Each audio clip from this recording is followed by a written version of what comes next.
General Motors Park. Replay, and this week a tough show because Michigan came close but didn't get it done against the #1 ranked Iowa Hawkeyes. The final score, Iowa 12, Michigan 10, and it was a great college football game.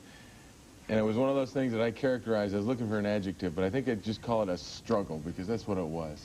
Well, it was for us, Jim. I thought the Michigan team played extremely hard. I'm proud of their effort. I think Iowa on this afternoon with Chuck Long and Ron Harmon just possessed the ball too much on us. We only had 8 possessions in the game. And I think the story of the game is between Long and Harmon. They converted on 13 out of 21 third-down situations. And in our 8 possessions, we only converted on 2 out of 9. And that really is the key to the game. Our offense didn't possess the ball when we had a chance, and our defense allowed them too many plays.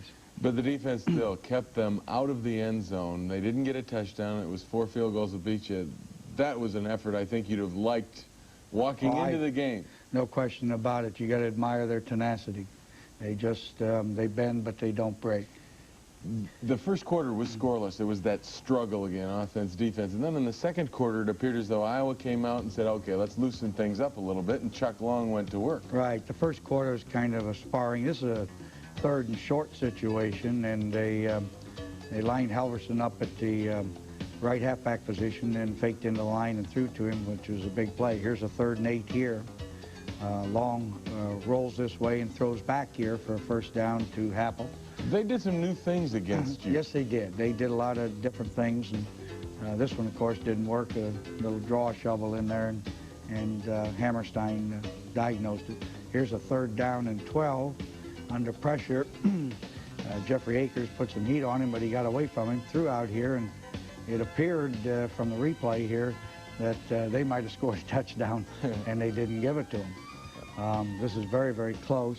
I don't know whether they figured his foot was off the ground. I can't tell you there or not. The other thing that one official at least said might have been that he was bobbling the ball, didn't have possession That yet. could have been true. He might have been bobbling the ball, but anyway, they ended up kicking a field goal to score the first points of the game here in the second period. Biggest play of the season for your special teams, Jamie Morris on the kickoff return. Right, he catches the ball here at the 10 and finds a crease up the middle and breaks the tackle here and gets it well down into Iowa territory.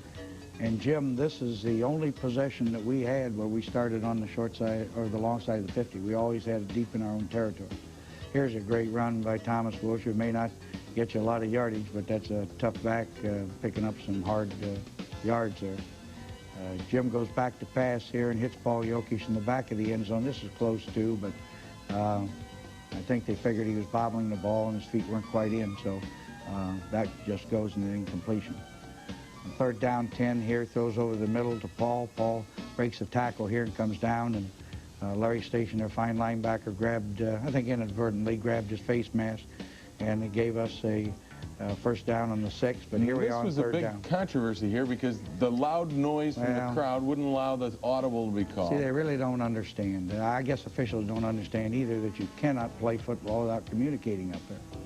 Here we break a pass protection, and Jim runs out and shovels the ball to Gerald White for a touchdown, and that's really the only touchdown of the game. And that was an invention, really, from Jim Harbaugh, wasn't it? Right. Well, that was an improvisation. There's no question about that. We can't work on a play like that. Here's Long again, tremendously accurate passer, throwing to Harmon down the right sideline for a first down. You were talking about he may be the best you've seen. Well, let's put it this way. He's one of the most accurate passers I've seen. Every time he throws the ball, they have a chance of catching it. I think they were going to throw a running pass here, but he got under an awful lot of pressure here and was finally sacked. But I think that was supposed to be faking a sweep and throwing the ball. So they're forced to go to the field goal here. This is just before the half, Jim, and it's good. I think it's last play of the half, and we go in at halftime with a 1-point lead, 7-6. You're leading 7-6 at that point. What was going through your mind? Because I get the feeling you didn't feel you were playing that well offensively, and you. Well, the problem was I thought our defense was playing pretty well, and the offense just didn't have enough opportunities. We just didn't have the ball enough to really get into all the things we wanted to do. We never did. never did the entire day. As a matter of fact, we only ran 41 plays. They dominated possession time, 84-41. Coming up is the second half and the crushing field goal with no time left, so stay with us on Michigan Replay.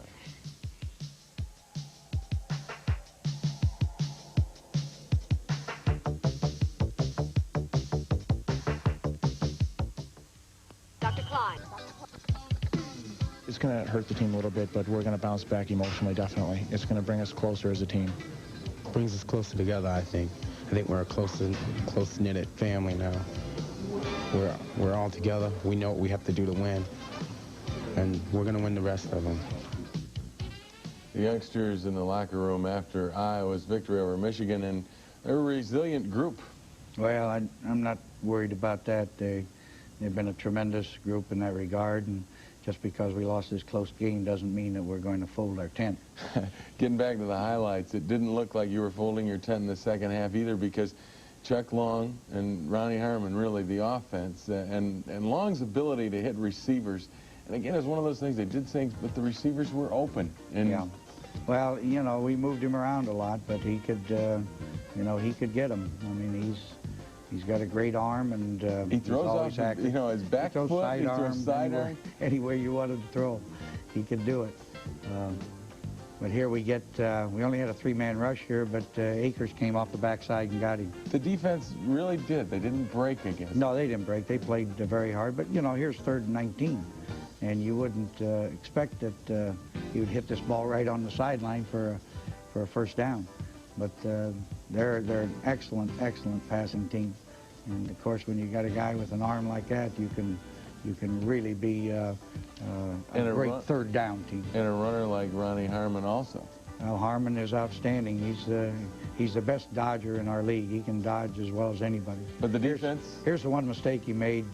Threw the ball over here, and Dieter Herron intercepted for us, and that stopped an Iowa drive. You know, I thought at that point maybe, you know, that they'd get a little skittery, but they didn't. He's showed his veteran ability there. They won't do that. You know, he's a 5th-year quarterback and 4-year starter. He knows what he's doing. But here's the draw plays. The draw plays, particularly with Harmon, where they kept hurting us at crucial times, where you can contain the pass a little bit, then he'd hit you with a draw, and then the passing game would open up again. Let's see, he moves around here and finds the fullback over the middle, who, of course, was not a primary receiver, but he dodged and moved around in there and got the ball to him. This is the 4th quarter, and they kicked the field goal to go ahead 9-7, Jim.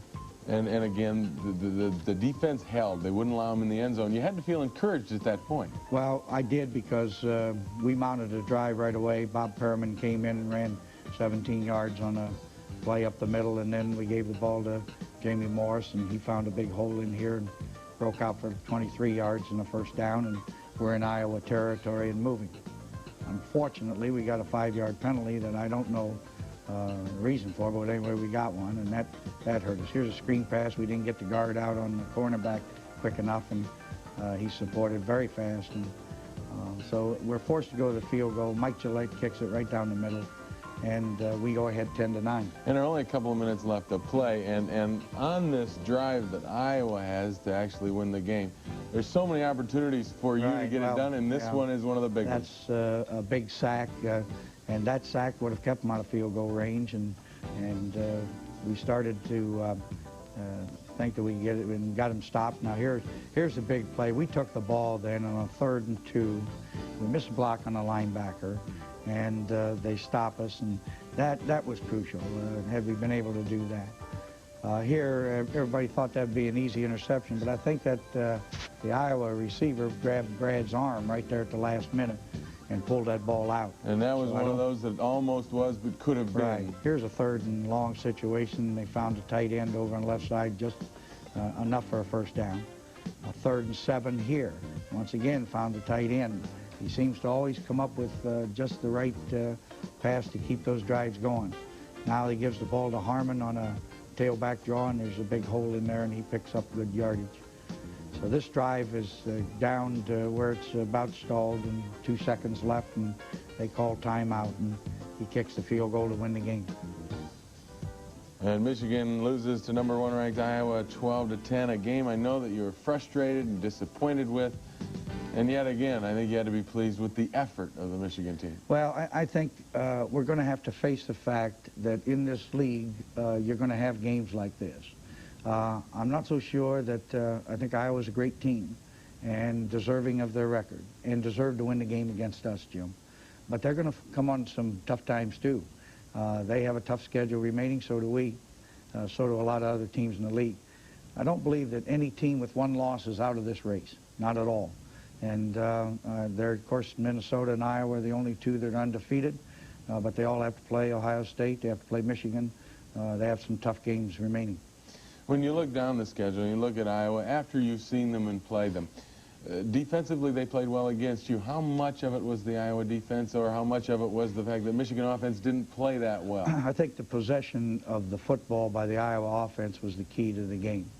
I also feel that we could have done a better job offensively. Although we didn't have many opportunities, we still, when the chips were down and we had the ball and we stopped them, we ran 3 plays and punted. And you can't do that against a team that has shown that they can move the ball as well as Iowa did. And you talk about Long, and Long's a good one, but Harmon's the key, isn't he? Because he can do so many things. They line him at wingback, they line him at tailback, they line him at wide receiver. They do everything. Let's put it this way. If you had the defense just Long, you could probably do a fairly decent job. Or if you just had the defense Harmon in an offense, you could probably do a pretty decent job. But when both of them are in the same offense, I say that's tough. They're 2 of the great football players in the country today. They're 2 of the finest players in our league by far. And we just have to give them credit. We have to give them credit for the fact that they beat us. Coming up on Michigan Replay, a story about movement from one spot to another. It's not as easy as it sounds. Stay with us.